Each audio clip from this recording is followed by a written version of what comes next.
PGR denuncia Bolsonaro e militares no STF por suposto plano de golpe. Porém, ao ler nas entrelinhas dessa história, fica claro que o golpe veio de outro núcleo em Brasília. Ou seja, estamos vivendo a Inquisição. Só que no momento em que a democracia é golpeada, e neste momento, e neste caso, golpeada por quem cumpre o sagrado dever de ser o nosso último arrimo, que é o judiciário. Se fizerem a exumação, nem que seja arqueológica, vão encontrar coisas que nem em Pompeia, Herculano e Pompeia foram encontradas. Eu sou Marcelo Pontes e este é o Verdade Política, um canal que busca revelar o filme preto e branco da nossa política.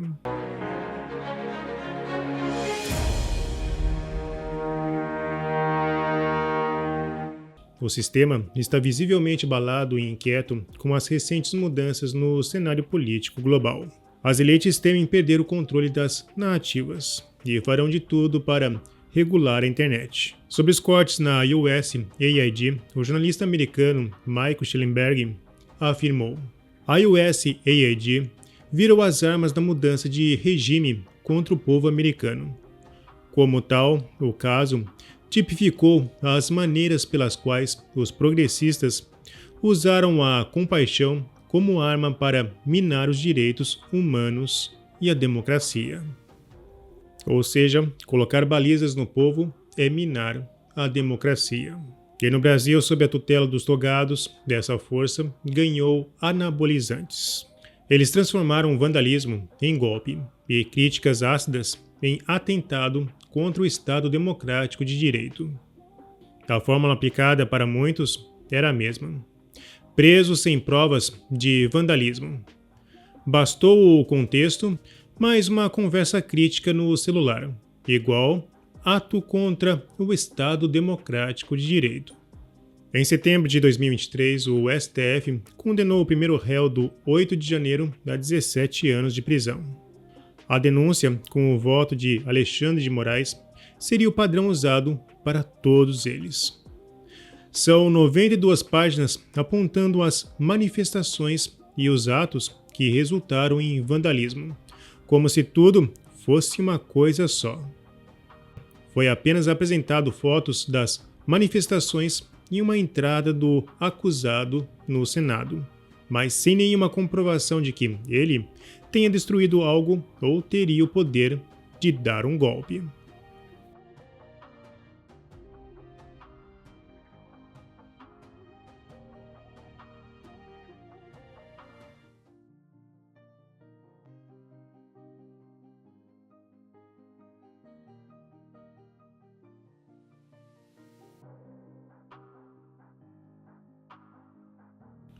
Apenas na página 93 é apontado que o acusado participou de um movimento na frente do quartel, e isso já seria a prova cabal para o PGR.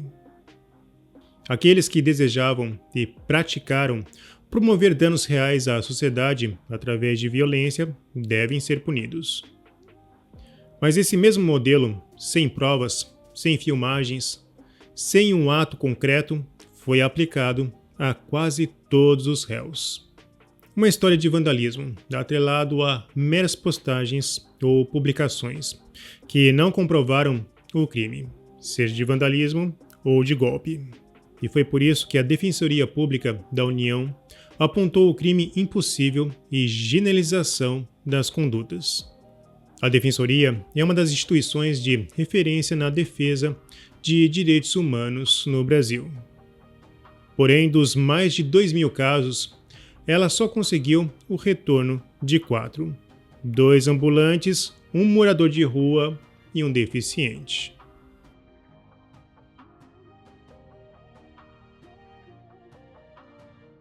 Mas este seria o mesmo modelo para atacar Bolsonaro e militares.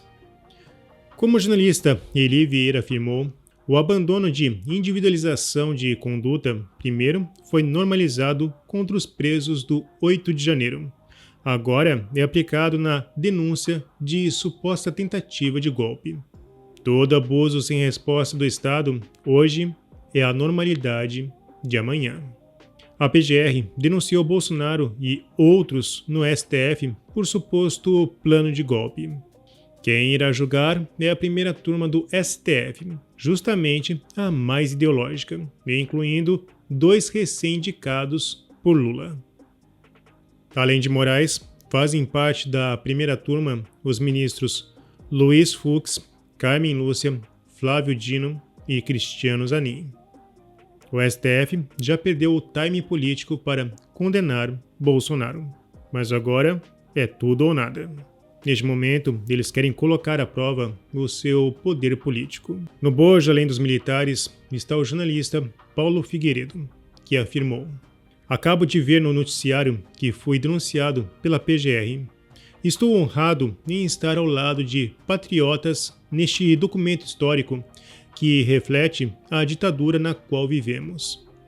Vamos vencer, e todos os agentes públicos que se utilizam das suas posições para perseguir opositores políticos serão responsabilizados sem misericórdia no momento oportuno."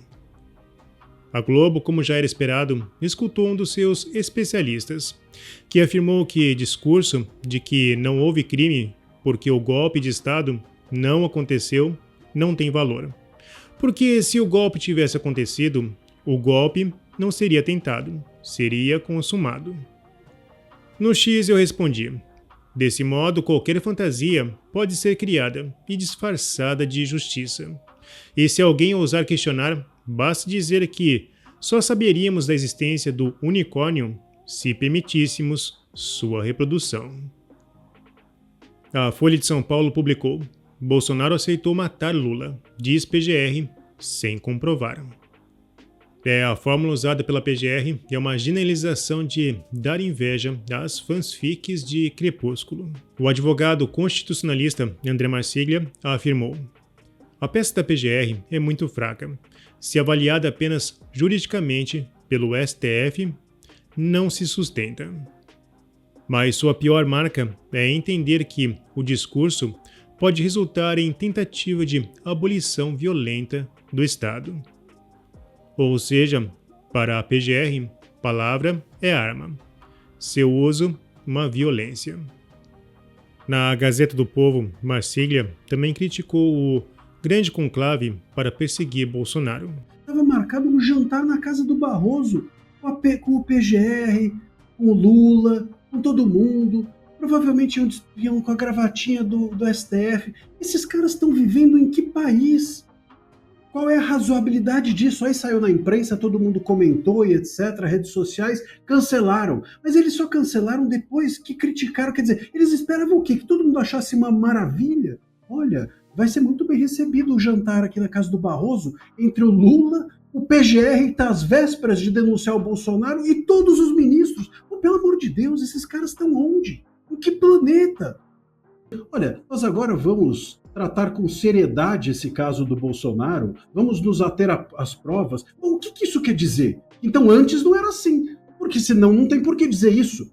Se eu chegar aqui para vocês e falar: "Olha, gente, agora eu vou passar a comer chocolate." Bom, isso tem que significar obrigatoriamente que antes eu não estava comendo chocolate, senão não faz sentido a minha frase. Então, votar agora com seriedade o caso significa obrigatoriamente que antes não era com seriedade. É isso que o Barroso quer dizer? Na CNN, Coppola falou em tragédia muito bem ensaiada. Falando do futuro político do ex-presidente Jair Bolsonaro, eu acredito que está tudo dentro do que estava previsto. Era evidente que haveria uma denúncia e que ela teria o teor similar ao relatório da Polícia Federal de 900 páginas. Isso é uma tragédia muito bem ensaiada. E como já era esperado, advogados estão denunciando que não está havendo espaço para defesa.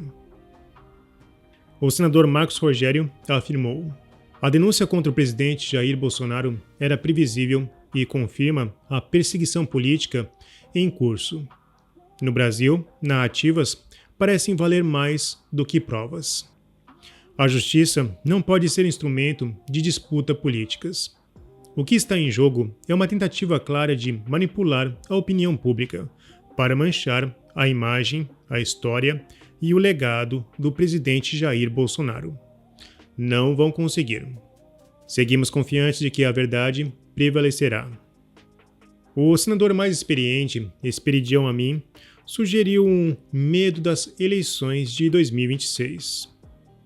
Mas quero começar me congratulando com o senador Bittar pelo que ele falou a respeito tanto da denúncia feita pela PGR, quanto pela perseguição e pela inversão, subversão que está acontecendo em matéria de fazer justiça no Brasil.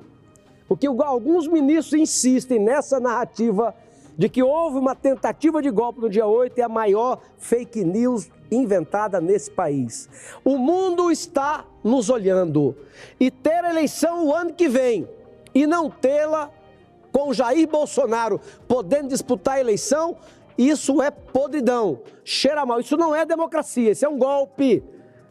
Quanto à denúncia feita pelo PGR, que a ninguém surpreendeu, nós podemos dizer que ela é muito criativa, porque é uma narrativa cumprindo aquela ordem, lembram? Que emanou de um ministro do Supremo. Seja criativo. Se os fatos são parcos, seja criativo. Só não é criativa na origem porque ela decorre do ódio, decorre do desespero e do medo pelo que possa acontecer no ano que vem nas eleições. É a perpetuação do inquérito 4781. Ele sintetiza, presidente, a ausência do Estado de Direito no Brasil. No próximo mês de março, estará completando 6 anos de existência ao cunhado de inquérito do fim do mundo, porque ele não tem um alvo, um objeto, não procura tipificar o crime em que se enquadraria um procedimento de alguém definido e funciona como a Inquisição. Tem um juiz que investiga, seleciona quem vai ser o alvo, julga e tem a decisão como irrecorrível. Ou seja, estamos vivendo a Inquisição.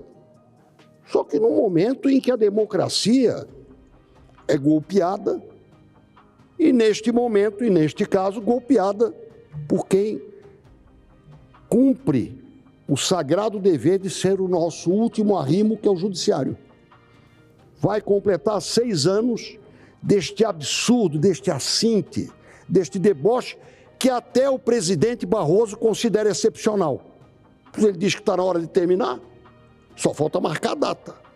Quando enterrarem, não sei se vale a pena fazer exumação, mas se fizerem a exumação, nem que seja arqueológica, senadores Sérgio Moro e Plínio Valério vão encontrar coisas que nem em Pompeia, Herculano em Pompeia, foram encontradas. Bolsonaro afirmou que o mundo está de olho no que está ocorrendo no Brasil. O mundo está atento ao que se passa no Brasil. O truque de acusar líderes da oposição democrática de tramar golpes não é algo novo. Todo regime autoritário, em sua ânsia pelo poder, precisa fabricar inimigos internos para justificar perseguições, censuras e prisões arbitrárias. É assim na Venezuela, onde Chávez e Maduro acusavam oposicionistas de golpistas. É assim na Nicarágua, em Cuba e na Bolívia. É assim em todo o mundo. A cartilha é conhecida. Fabricam acusações vagas, se dizem preocupados com a democracia ou com a soberania e perseguem opositores, silenciam vozes dissidentes e concentram poder. O mundo está atento e seguiremos fazendo nossa parte para que todos se saibam o que se passa hoje no Brasil. A liberdade irá triunfar mais uma vez. Bom, nesse processo, algumas revelações são perturbadoras. O Metrópolis publicou que Moraes grampeou o telefone e monitorou Cid após sua suposta omissão em delação. O ministro do Supremo não pode, por conta própria, determinar escutas telefônicas ou monitoramento sem seguir o devido processo legal. Mas o que Moraes não esperava é que esse monitoramento vazasse para a imprensa. Eles queriam que eu falasse coisas que eu não sei, que não aconteceu, e não adianta, você pode falar o que você quiser. Eu vi isso ontem. Falar o que desce. Eles não aceitavam e discutiam que a minha versão não era verdadeira, que não podia ter sido assim, que eu estava mentindo. Eles já estão com a narrativa pronta. Eles não queriam saber a verdade. Eles queriam só que eu confirmasse a narrativa deles. Entendeu? É isso que eles queriam. E toda vez eles falavam: mas a sua colaboração tá muito boa. Você vai ser... Tipo assim, ele até falou, vacina, por exemplo, você vai ser indiciado por 9 negócios de vacina, 9 tentativas de falsificação de vacina, vai ser indiciado nessa associação criminosa e mais um termo lá. Ele falou assim: só essa brincadeira são 30 anos para você. Eu vou dizer, pelo que eu senti, eles já estão com a narrativa pronta deles, é só fechar, e eles querem o máximo possível de gente para confirmar a narrativa deles. É isso que eles querem. Eles são a lei agora. A lei já acabou há muito tempo. A lei é eles. Eles são a lei. O Alexandre de Moraes é a lei. Claramente, limites foram ultrapassados. A Folha publicou com certa tranquilidade que Cid foi ameaçado por Alexandre de Moraes para mudar a versão. Segundo a Oeste, Moraes, além de ameaçar, falou em efeitos contra a família do militar. Há muitos anos não existe 4 linhas, ou uma corda para arrebentar. E neste bojo foi revelado que Bolsonaro estava desconfiado do general Mourão, pois ele estaria frequentando o gabinete de Moraes. Será que Mourão estaria executando um golpe contra Bolsonaro? Eu quero saber a sua opinião. Deixe nos comentários. Bom, e termino esse vídeo com uma análise rápida e precisa do jornalista Guzzo. Os processos de Bolsonaro na justiça não são e nunca foram uma questão legal. São uma ação política na qual o regime em vigor usa a lei para livrar-se de um adversário, sem passar pelo incômodo de derrotá-lo em eleições livres. É só isso. Bom, se você apoia a Verdade Política, não se esqueça, curta, comente e compartilhe. Clique no sininho para você receber as nossas notificações. E vamos continuar na luta em prol da verdade.